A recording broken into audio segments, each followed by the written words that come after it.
Don't touch me with those hands. Beatrice's voice iced venom, but Ara barely heard it. The ring. Her ring. Sparkling obscenely on that woman's finger. Stolen. That's what simmered in Ara's gut. A slow burn she knew she shouldn't ignite. Julian Thorne, the billionaire ogre next to her, wouldn't hesitate to crush her. And he would, quick and clean, ruin her life in a heartbeat, just like they ruined her father. But then the words tumbled out, a reckless, defiant whisper. My mother once owned that ring. They have no idea. They have no idea about the quiet kindness hidden beneath the waitress's uniform. They have no idea how her quiet kindness will change everything. In the middle of a packed, silent restaurant, she walked to their table and uttered 9 words that shattered the evening. My mother once owned that ring. What happened next wasn't just a reaction. It was an explosion that unraveled a decades-old secret, leaving everyone, especially the billionaire himself, utterly speechless. The clinking of silverware against fine china was the heartbeat of Aurelia. It was a rhythm Caldwell knew intimately, a sound that both soothed and mocked her. From her station by the service bar, she could see the entire dining room, a gilded stage where New York's elite performed their nightly ritual of wealth and influence. Soft golden light bathed tables draped in heavy white linen, glinting off diamond bracelets and the polished domes of silver cloches. Every night moved through this world like a ghost, an invisible cog in a machine of opulence she was born into but no longer belonged to.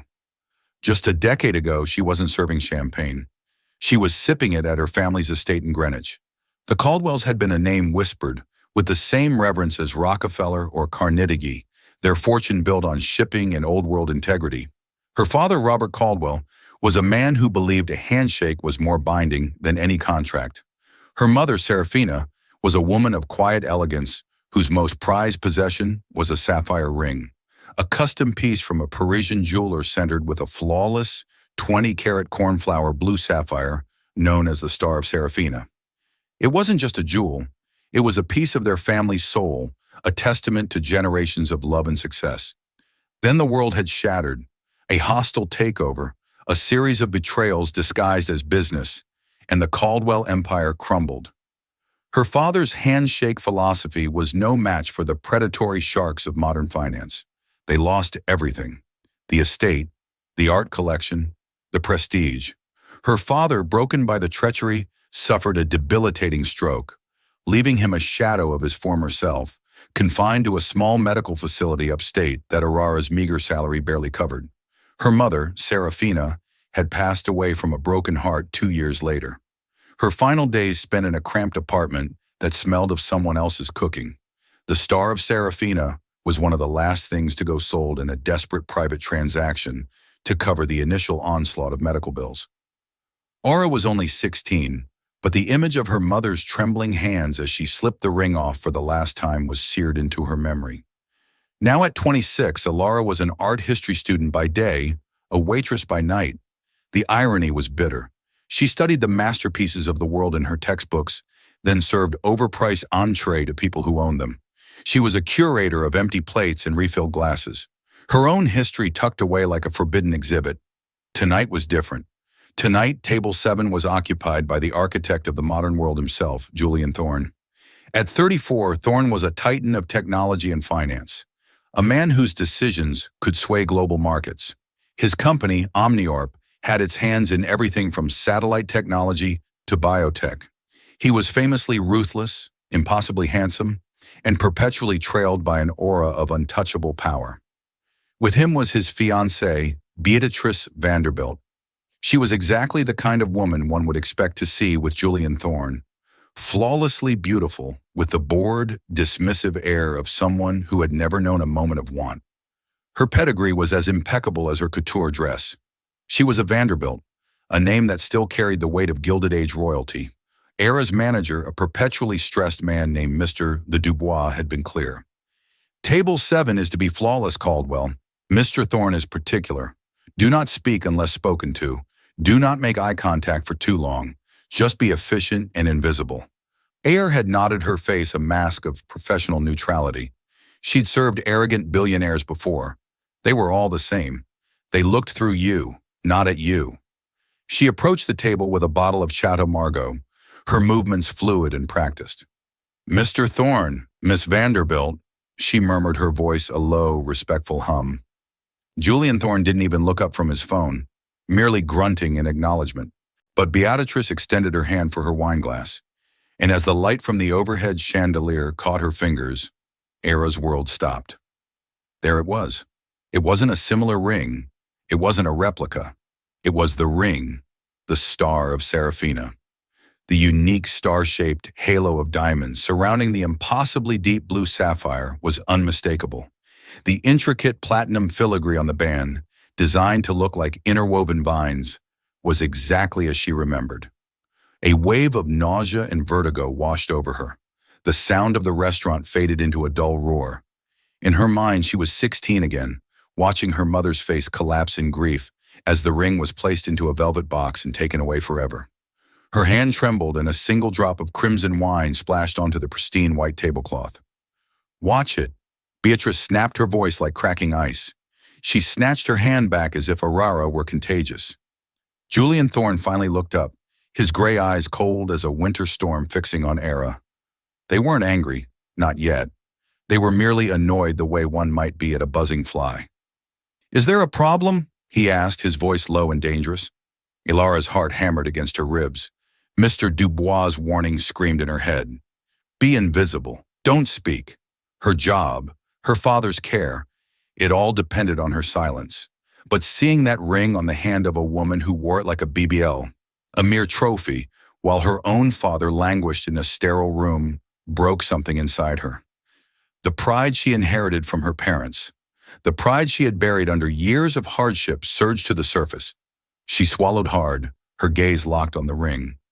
The blood rushed in her ears, but she found her voice shaky, yet clear, cutting through the hushed ambiance of Aurelia. "I'm sorry," she began, her eyes lifting to meet Julian's steely gaze. "It's just that ring." She took a deep breath. The point of no return. "My mother once owned that ring." The 9 words hung in the air, delicate and devastating as a spider's silk. For a moment, there was only the ambient noise of the restaurant, a distant laugh, the soft scrape of a fork. Then a bubble of silence expanded from table 7, pushing all other sounds away. The diners at adjacent tables, sensing the sudden shift in atmospheric pressure, began to steal glances. Beatrice Vanderbilt was the first to react. She let out a short, incredulous laugh that was more of a scoff. "Excuse me, what did you just say?" She held up her hand, flaunting the magnificent sapphire. "This ring? You think your mother owned this ring?" She looked Ara up and down, her eyes lingering on the simple black uniform, a silent, brutal dismissal of Era's entire existence. "Darling, this is the Thorne family heirloom. It has been in Julian's family for generations. I highly doubt it ever graced the hand of a waitress's mother." The word waitress was laced with venom, designed to shrink Ara to put her back in her invisible box. But Aurora didn't flinch. Her gaze remained fixed on Julian Thorne, who had yet to speak. His face was a mask of cold fury. His jaw was tight, a muscle twitching near his temple. He wasn't looking at her with annoyance anymore. He was looking at her with an intensity that was far more terrifying. "It's called the Star of Serafina," Aurora said, her voice gaining strength. "The sapphire is from the Kashmir region, noted for its velvety cornflower blue. The setting is early 20th century Parisian custom-made. On the inside of the band, there's a tiny, almost invisible inscription. It reads, Amulor Fati, love of one's fate. Her father's favorite philosophy inscribed as a gift to her mother. Beatrix's perfectly sculpted smile faltered. She instinctively tried to look at the inside of the ring on her finger. Julian's hand shot out, grabbing her wrist with startling force. His grip was not gentle. "That's enough," he said, his voice a low growl. His eyes, however, were still locked on Ara. They were searching, probing not for truth, but for the angle, the scam. "What is this? Some kind of shakedown? Did you research me? My fiancé? What do you want? Money?" The accusation was a physical blow. Tears pricked Laura's eyes, but she refused to let them fall. "I don't want anything," she said, her voice trembling with suppressed rage and hurt. I saw it. I couldn't not say something. That ring was my mother's whole world. It was the last piece of my family that was sold when we lost everything. The raw, unscripted pain in her voice was undeniable. It caused a ripple of discomfort at the nearby tables. People were now openly staring. Mr. Dubois was gliding towards them, his face pale with panic. "Is everything all right, Mr. Thorne?" He asked, his voice a strained whisper. Julian ignored him. He slowly released Beatrix's wrist and leaned forward, his elbows on the table. The predator was now focused entirely on his prey. "Your family," Julian said, his voice deceptively soft. "And what family would that be?" "The Caldwells," Alara replied, lifting her chin. "My father is Robert Caldwell." At the mention of that name, something flickered in Julian Thorne's eyes. It wasn't recognition, but something deeper, a shadow passing behind his cold facade. It was there for only a second, then gone. Beatrice, however, scoffed again. "Caldwell of Caldwell Shipping. I remember them. They went bankrupt years ago. A spectacular failure." She waved a dismissive hand. "So, you're a fallen princess. How tragic. It doesn't mean you can lay claim to my engagement ring. This story is pathetic." "Beatrice, be quiet." Julian commanded, his tone sharp enough to make her recoil. He had not taken his eyes off Alara. The air around the table was thick with tension, vibrating with unspoken history and a looming confrontation. The entire restaurant seemed to be holding its breath. This was the moment, the reaction that would change everything. Era expected him to call security. She expected him to have her thrown out, to mock her, to ruin her. He did none of those things.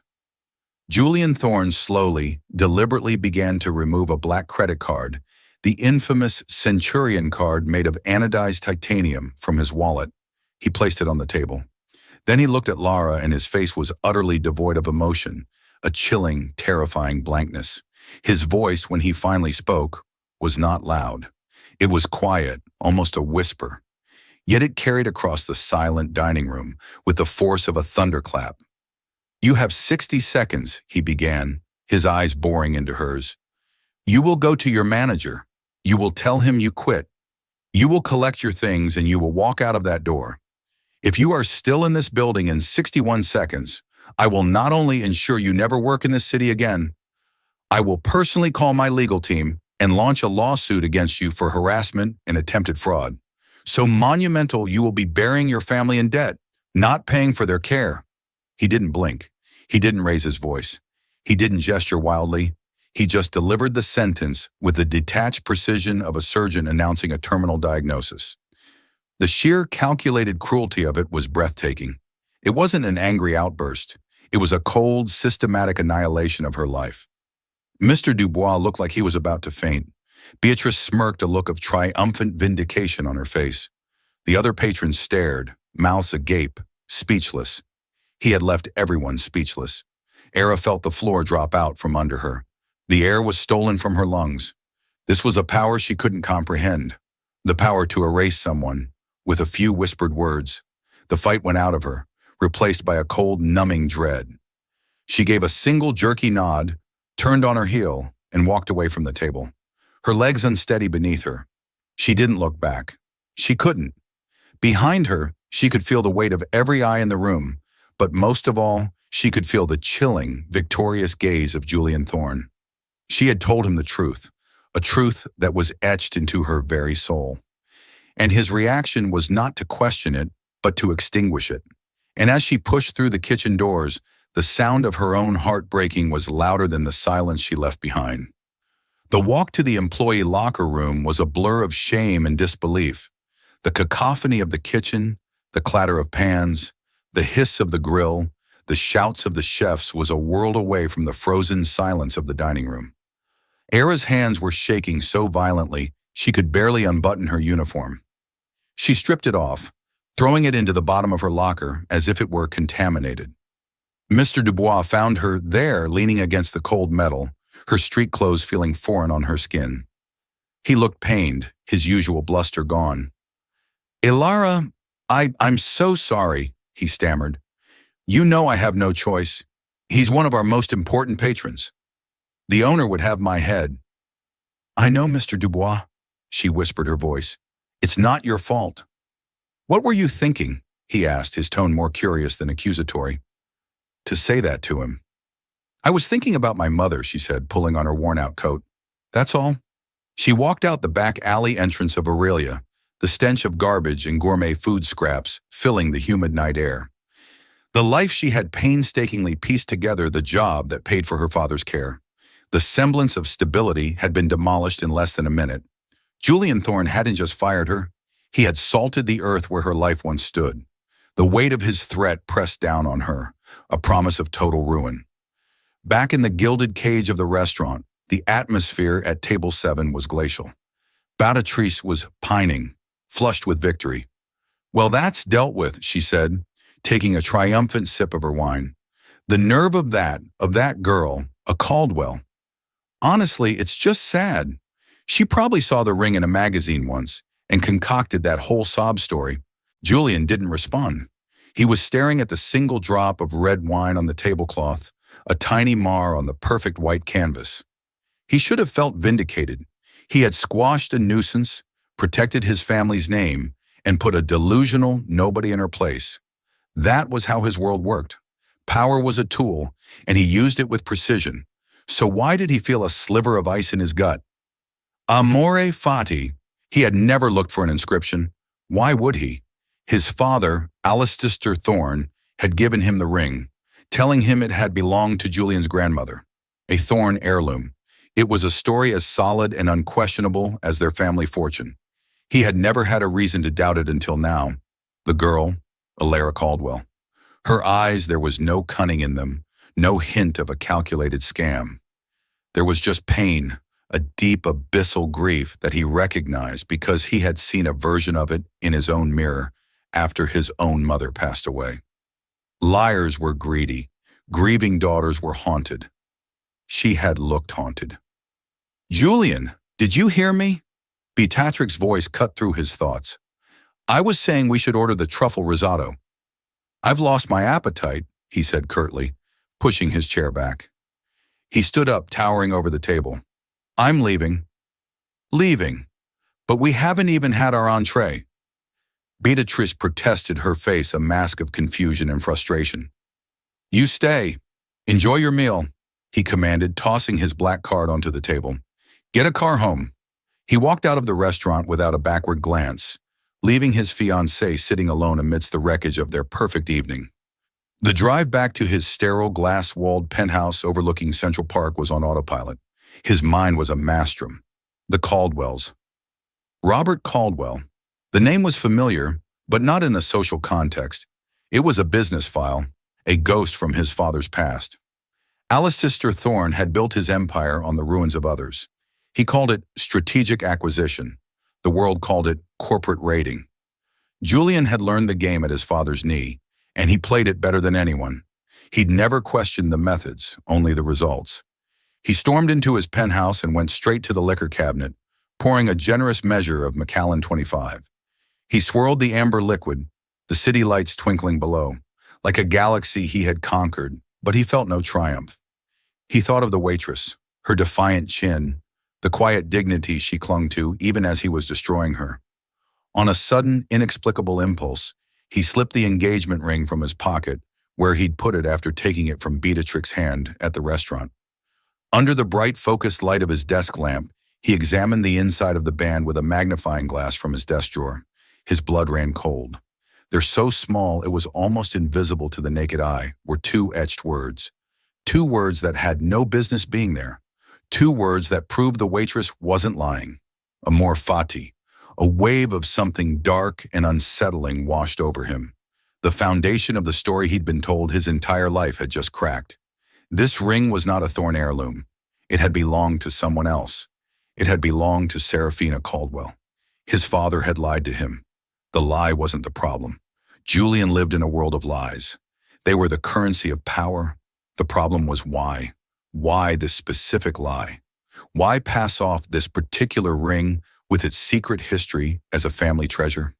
He downed the scotch in one go, the burn in his throat doing nothing to quell the cold fire in his gut. His first instinct was to destroy the source of the problem, ruin the girl so completely she would never be heard from again. Bury the truth. That was the Thorn way. But another unfamiliar instinct was fighting its way to the surface. A nagging, persistent curiosity, a sliver of doubt that had now widened into a chasm. He had built his empire on data, on facts, on knowing every variable. And right now, the biggest variable was a fired waitress named Era Caldwell. He walked over to his laptop, his movements sharp and decisive. He didn't call his legal team to sue her. He called his head of security, a former Mossad agent named Mikhail. "Mikhail," he said, his voice low and intense, "I need you to find someone. Her name is Alara Caldwell. I want to know everything. Where she lives, where she goes to school, her family history, her financial situation. Everything. And I want to know about her father, Robert Caldwell. Specifically, I want every detail you can find about the collapse of Caldwell Shipping a decade ago. I want to know who was involved. I want to know who picked the bones clean." He paused, staring out at the city that was supposed to be his. "And get me everything you can on a ring known as the Star of Serafina. I want its complete provenance. No stone unturned." He hung up the phone. He was no longer trying to bury the truth. He was going to excavate it. And he had a sinking feeling that whatever he was about to unearth was going to be far uglier than a simple lie. For 3 days existed in a fog of despair. The city that had once felt full of possibility now seemed like a concrete prison. Every time her phone buzzed, she flinched, expecting a summons from Julian Thorne's lawyers. She spent her hours poring over job listings for waitressing gigs, knowing her name was likely already blacklisted. The money in her bank account was dwindling, a ticking clock, counting down to the moment she wouldn't be able to pay for her father's care facility. She visited him on the 3rd day. The facility was clean, but bleak smelling of antiseptic and quiet resignation. Robert Caldwell sat in a wheelchair by the window, staring out at a small manicured lawn. The stroke had stolen most of his ability to speak, leaving him trapped inside a body that had betrayed him. But his eyes, they were still sharp. They could still convey the love, the pride, and the profound sadness that defined his existence. Ara held his hand, its skin thin and papery, and told him about her classes, about a funny dog she saw in the park, about anything other than the truth. She didn't tell him she lost her job. She didn't tell him she had seen the ring. She couldn't bear to put that pain back into his eyes. "I love you, Dad," she whispered, kissing his forehead before she left. He squeezed her hand, a flicker of the powerful man he once was, and the gesture both warmed and broke her heart. Meanwhile, Julian Thorne was descending into a rabbit hole of his own family's making. Mackie was ruthlessly efficient. The first report landed on his desk within 24 hours. It was a dossier on Ara Caldwell, her stellar academic record at Columbia University, her mother's death certificate, the crushing list of debts, and the address of the care facility for Robert Caldwell. Every detail painted a portrait of a young woman fighting an impossible battle with quiet, desperate tenacity. There was no hint of a scam artist. The second report arrived a day later. It was the provenance of the ring. It had been commissioned in 1925 by the Dubois family in Paris, passed through several hands, and was finally purchased by Robert Caldwell in the late 1990s as a wedding anniversary gift for his wife, Serafina. It was officially publicly a Caldwell piece. The trail went cold 10 years ago. Mikhail's report stated it was sold in a private, unrecorded sale.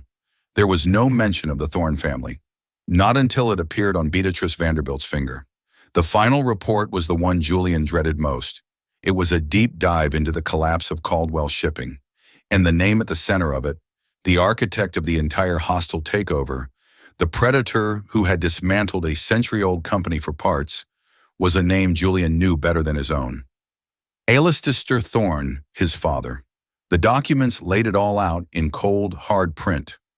Alistair, through a series of shell corporations and back-channel dealings, had initiated the attack. He'd manipulated stock prices, bribed a keyboard member, and exploited a temporary vulnerability in the company's finances. It wasn't just business. It was a massacre.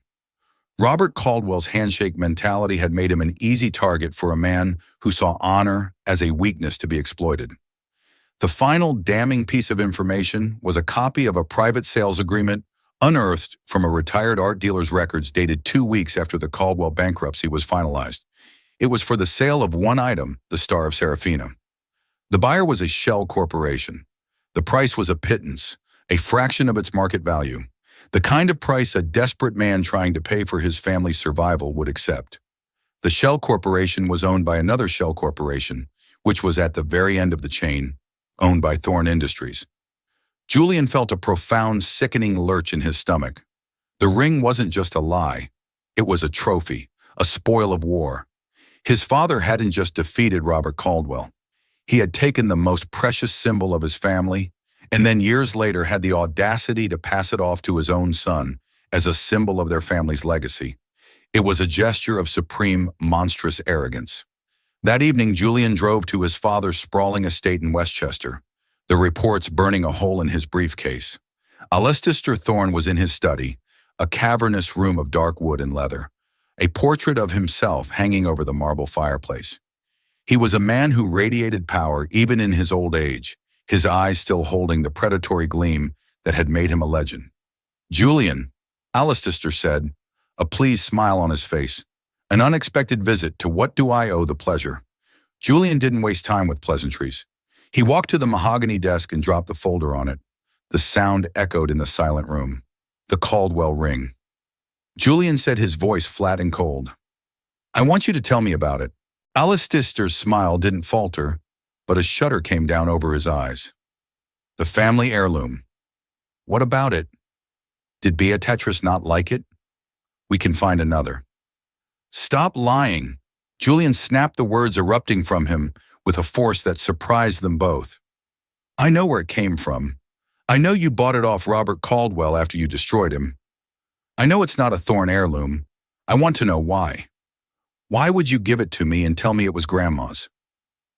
Alistair leaned back in his chair, the picture of calm. He steepled his fingers. "It was a lesson, Julian, a story. All heirlooms begin somewhere. We are the start of a new dynasty, one more powerful than the Caldwells ever were. I took their symbol and made it ours.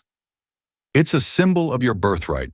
It represents the victory of our way of doing things over their antiquated, sentimental nonsense." Julian stared at his father, truly seeing him for the first time. He wasn't just a ruthless businessman. He was a man who reveled in the humiliation of his rivals, a man who saw cruelty as a virtue.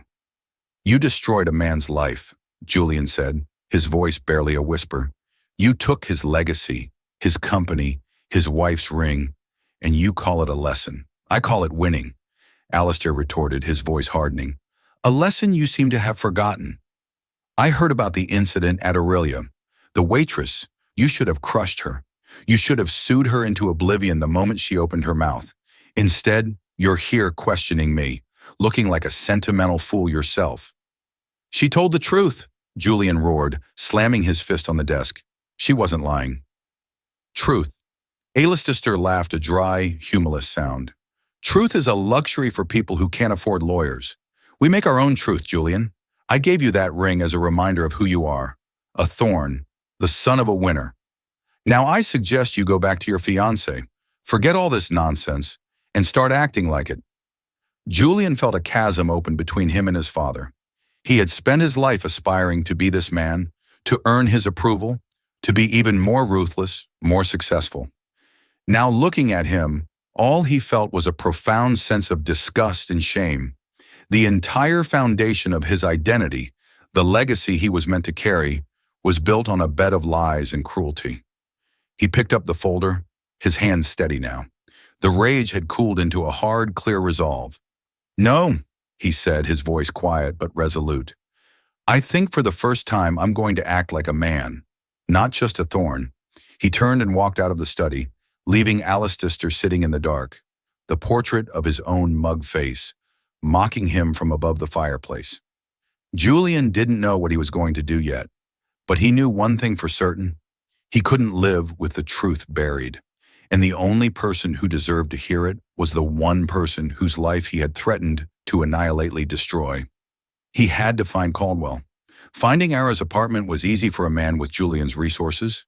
Getting out of his chauffeured Maybach in her rundown Queens neighborhood was another matter.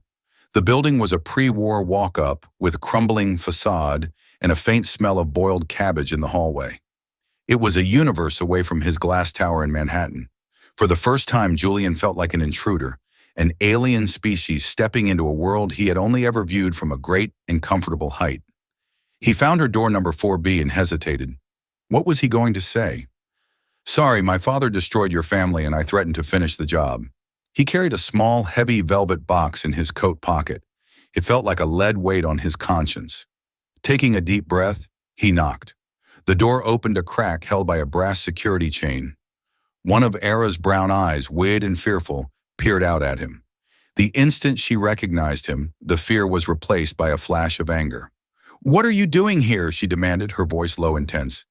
Have your lawyers come to serve the papers personally? No, Julian said quickly. No lawyers. I please talk to you for a moment. It's important. She stared at him for a long moment, suspicion etched on her face. Why should I talk to you? Because I was wrong, he said the words, feeling foreign and clumsy on his tongue. And because you were right. His admission seemed to stun her more than his threats had. After a tense silence, she slid the chain off and opened the door, stepping back to let him in, but not welcoming him. Her apartment was tiny but clean. Books were stacked on every available surface, art history texts next to worn paperbacks. A small desk was cluttered with notes for her studies. On a small end table was a single-frame photograph of a beautiful smiling woman wearing the star of Serafina. Serafina Caldwell. The reality of his family's actions hit him with renewed force. You have 5 minutes, Alara said, crossing her arms. She stood by the window, putting as much distance between them as the small room would allow. Julian didn't know where to begin, so he started with the truth. I investigated your claim, he said, his voice formal. I looked into the ring's provenance, and I looked into the history of Caldwell shipping. He paused, meeting her weary gaze. You were telling the truth about everything. The inscription is there. The ring belonged to your mother, and my father, Ayla's sister Thorne, was the man behind the hostile takeover that ruined your family. Era didn't look surprised. She just looked tired, a bitter sadness settling in her eyes. So you know, she said quietly. You know, and you came here. Why to gloat? To tell me you finished the job your father started? No, Julian said, taking a step closer. I came here to apologize. He reached into his pocket and pulled out the velvet box. He didn't open it. He simply held it out to her. And to return this, it belongs to you. It always has. Era stared at the box in his outstretched hand as if it were a venomous snake. She didn't move to take it. You think you can just show up here with that ring and apologize? She asked, her voice trembling with a decade of repressed grief and anger. You think that makes it right? Do you have any idea what my family went through?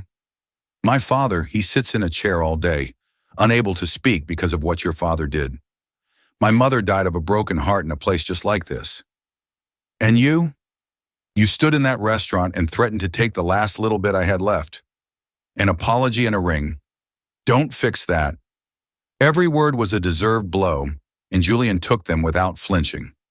I know they don't, he said, his voice roar with a sincerity he rarely felt. Nothing can fix it, but it's a start. I didn't know, Alara. I swear to you, I didn't know the history. My father told me it was my grandmother's. I was arrogant and cruel, and I am more sorry than I can possibly say for what I did to you that night. He placed the box on the small coffee table between them. I'm not asking for your forgiveness. I haven't earned it. I just want you to have what is rightfully yours. Era finally looked at him, truly looked at him, and for the first time she didn't see a billionaire titan. She saw a man grappling with a terrible truth, his usual mask of cold authority stripped away, revealing something more complex and pained underneath. The tension in the room was broken by the shrill ring of Julian's phone. He glanced at the caller ID. It was Beatrice. He ignored it. It rang again immediately. You should probably get that. Ara said, her tone flat. Your fiancé must be worried. She's not my fiancé anymore, Julian stated simply. Ara's eyebrows shot up. What? I ended it this afternoon, he explained. When I confronted her with the truth about the ring, her only concern was how much it was worth and whether I would be buying her a bigger one to replace it. She said she didn't want to be associated with your family's drama. He let out a humoral laugh. It turns out our entire relationship was as hollow as my father's story about the ring. That piece of information changed the dynamic in the room. He hadn't just come to apologize. He had started to dismantle the life built on that lie. He had stood up to his fiancée in a Sarah now new to his powerful father. It was a seismic shift. Ara slowly walked over to the coffee table and looked down at the velvet box. She didn't open it. "What will your father do?" she asked. "I don't care," Julian said. "This is bigger than him. It's bigger than Thorn Industries. This is about justice or something like it." He looked around her apartment at the books and the single photo of her mother. "What happened to your family was wrong, and I want to help you make it right." Ara looked from the box to his face. The offer was terrifying and tantalizing. For 10 years, she had been powerless, a victim of forces far beyond her control. Now the son of her family's destroyer was standing in her living room, offering her the one thing she had never dared to hope for a chance to fight back. She finally reached out and picked up the velvet box. Her fingers trembled as she opened it. The star of Serafina winked up at her, its blue depths seeming to hold all the sorrow and beauty of her past. She closed the box with a soft click. "Okay, Thorn," she said, her voice steady and clear, her eyes locking with his. "Let's talk about justice." The small apartment, once a symbol of Ara's reduced circumstances, became the unlikely headquarters for their alliance. The power dynamic had irrevocably shifted. It was no longer a billionaire and a waitress. It was two people bound by a shared, ugly history, seeking a truth that could either redeem them or destroy them both.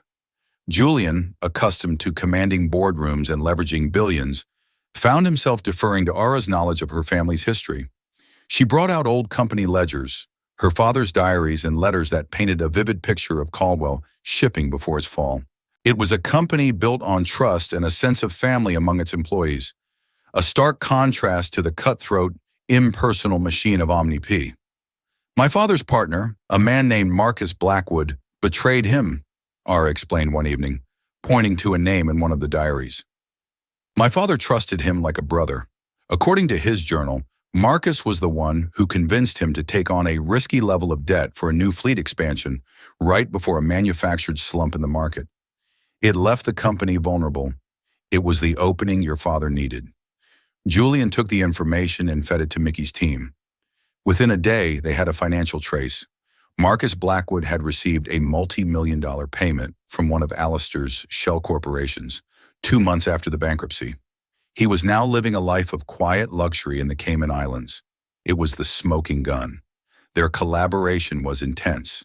They spent long hours together, fueled by coffee and a mutual burning need for resolution.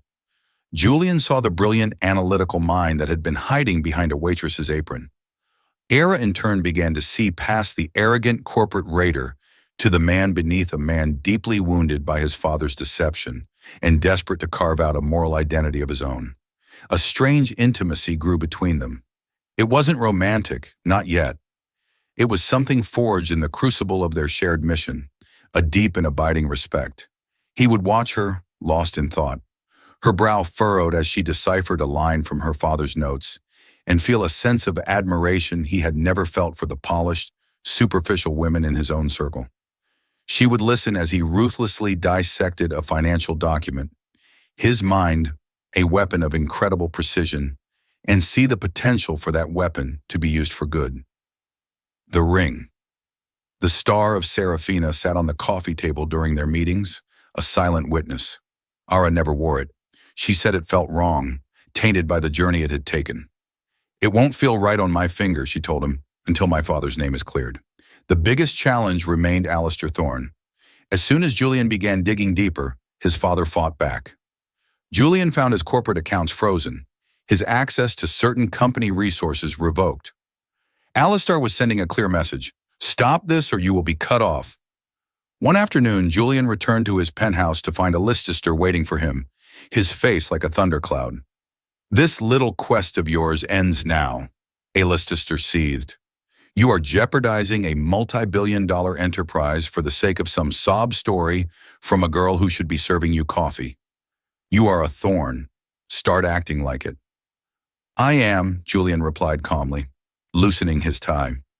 I'm cleaning up a mess that a thorn made years ago. It's called taking responsibility. You should try it sometime." "Responsibility?" Alistair scoffed. "Let me tell you about responsibility. It's to your shareholders, to your legacy, to the family name, not to the ghosts of failures you walk over on your way to the top. I'm warning you, Julian. Drop this or I will disown you. You will lose everything. I've already lost the one thing I thought I had." Julian said, his voice quiet. "My respect for my father." The finality in his tone shook Alistair. He saw that his threats were useless. Julian was no longer the son who craved his approval. He was his own man. Enraged, Alistair left. But the war had just begun. The final piece of the puzzle was a man named Richard Sterling, the former chief financial officer of Caldwell Shipping, a man who had vanished after the collapse. Ilara remembered him as a kind, nervous man who was devoted to her father. After weeks of searching, Mikhail's team located him living under a different name in rural Vermont, working as a high school math teacher. Julian and Ara flew to Vermont themselves. They found Sterling in a modest clapboard house. He was older, grayer, and his eyes were filled with a decade of fear. At first, he refused to speak, terrified of Alistair Thorne's reach. But then Ara spoke. She didn't talk about stocks or takeovers. She talked about the company picnics. She talked about how Sterling had taught her to play chess in her father's office. She talked about how her father, Robert Caldwell, had considered him family. Tears welled in the old man's eyes. The dam of his silence finally broke. He confessed everything. Alistair Thorne had not just bribed Marcus Blackwood. He had blackmailed Sterling using a personal indiscretion from his past to force him to cook the books, making the company's position look far worse than it was and creating the panic that led to its collapse. Sterling had lived with the guilt ever since. He agreed to sign a sworn affidavit detailing Alistair's crimes. With Sterling's testimony and the financial evidence of the bribe to Blackwood, they had everything they needed. They had the undeniable truth. The question was what to do with it. A public lawsuit would be messy, a media circus that would devastate what was left of both their families. "There's only one way this ends," Julian said as they flew back to New York. "It's not in a courtroom. It's in the boardroom." He called a special emergency meeting of the Thorne Industries Board of Directors. It was an unprecedented move, a direct challenge to his father's authority as CEO and chairman. He was risking everything, his position, his inheritance, his entire future. He and walked into the towering Thorne Industries building together. The employees stared as Julian, the heir apparent, strode through the lobby with the former waitress at his side. They were not a couple. They were partners, soldiers marching into their final battle. The truth was their only weapon. The boardroom at Thorne Industries was on the 80th floor, a cathedral of glass and steel overlooking the city. It was Alistair Thorne's throne room, and he sat at the head of the long marble table, his face a mask of cold fury. The 10 board members, powerful men and women who owed their fortunes to Alistair, looked on with a mixture of confusion and trepidation. Julian stood at the opposite end of the table, with Ara seated calmly to his right. She wasn't dressed as a waitress or a student. She wore a simple, elegant gray dress. Her posture erect, her gaze steady. She was no longer a victim. She was a Caldwell, reclaiming her family's honor. "Thank you all for coming on such short notice," Julian began, his voice echoing in the silent room. "I have called this meeting because a matter of grave importance concerning the ethical foundation of this company has come to my attention. It concerns an acquisition made over a decade ago, the company formerly known as Caldwell Shipping." Alistair slammed his hand on the table. "This is a private family matter, Julian. It has no place here. This meeting is adjourned." "It ceased to be a family matter," Julian retorted, his voice cutting through his father's bluster when company funds were used to bribe, blackmail, and fraudulently dismantle a competitor. And it became a board matter when the CEO of this company began using his corporate power to obstruct an investigation into those crimes. He proceeded to lay out the entire story, his presentation as precise and devastating as a legal indictment. He presented the bank records proving the bribe to Marcus Blackwood. He read key passages from Richard Sterling's sworn affidavit detailing the blackmail. His narrative was cold, factual, and undeniable. He stripped away the myth of Alistair Thorne, the brilliant strategist, and revealed the truth. Alistair Thorne, the criminal. The board members shifted uncomfortably in their seats. They were loyal to Alistair, but they were more loyal to the company's stock price and their own reputations. A public scandal of this magnitude would be catastrophic. Finally, Julian looked directly at his father. The evidence is overwhelming. It is clear that Alistair Thorne acted illegally and unethically, exposing this company to immense legal and financial risk. Therefore, I am formally making a motion for his immediate removal as CEO and chairman of the board, effective immediately. A stunned silence fell over the room. Julian had not just challenged his father, he had declared war on him in front of his own court. Alistair rose to his feet, his face purple with rage. "You ungrateful whelp!" he spat at Julian. "You would throw away your own father, your own legacy for her." He gestured contemptuously at Aurora. Era met his gaze without flinching. "He isn't doing this for me," she said, her voice clear and strong. "He's doing this for the name you tarnished. The name Thorne." That was the final blow. The board saw it. Then this wasn't just about the past, it was about the future. They could side with the corrupt aging lion or with the young principled leader who was trying to save the company from his father's sins. One by one they voted. It was almost unanimous. Alistair Thorne was stripped of his titles and forced into retirement. His reign was over. Julian was voted in as the interim CEO. In the aftermath, Julian didn't seek to destroy his father further. The public story was that Alistair was stepping down for health reasons, but in the circles where it mattered, the truth was known. The real justice was not in a prison sentence, but in the quiet, complete dismantling of his power and reputation. The most important part of the resolution happened privately.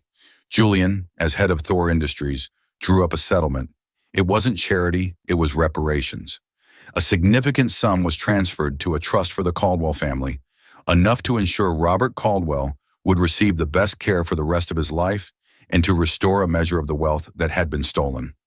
Furthermore, Julian established a charitable foundation in Serafina, Caldwell's name, dedicated to promoting ethical business practices. A week later, Julian found Dara at her father's care facility. She was sitting with him by the window, and for the first time in years, she saw a genuine, peaceful smile on her father's face. Julian waited until she came out. "How is he?" "He's better," Ara said, a real smile gracing her own lips.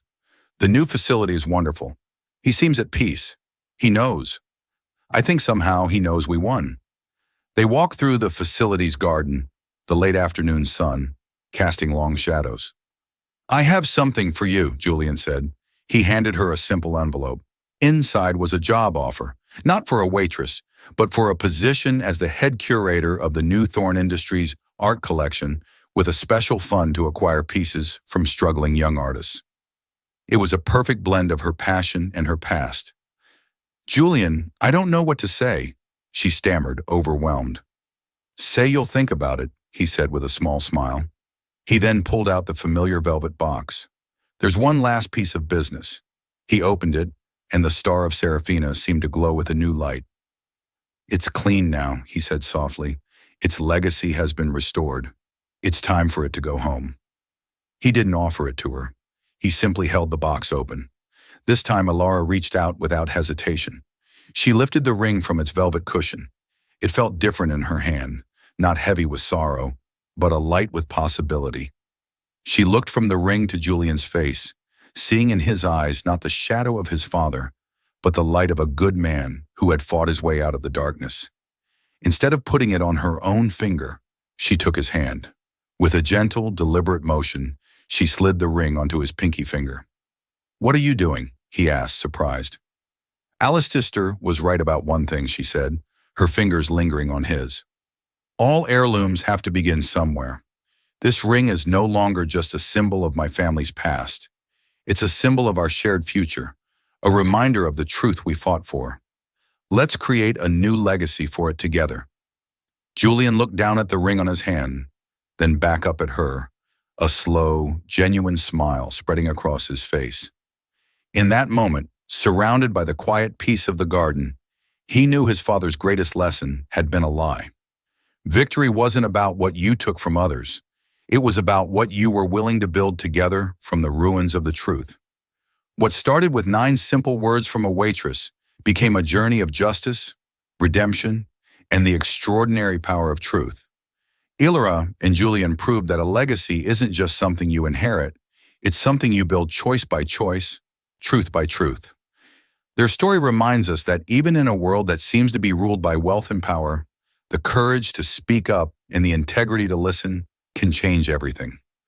They didn't just reclaim a ring, they reclaimed their histories and forged a new future, proving that the most valuable thing in the world isn't a flawless sapphire, but a conscience that is clear. If this story of courage and unexpected alliances moved you, please show your support by hitting the like button. Share it with someone who needs a reminder that the truth always matters. And don't forget to subscribe to our channel for more real-life stories that will leave you breathless. Click the notification bell so you never miss a single moment.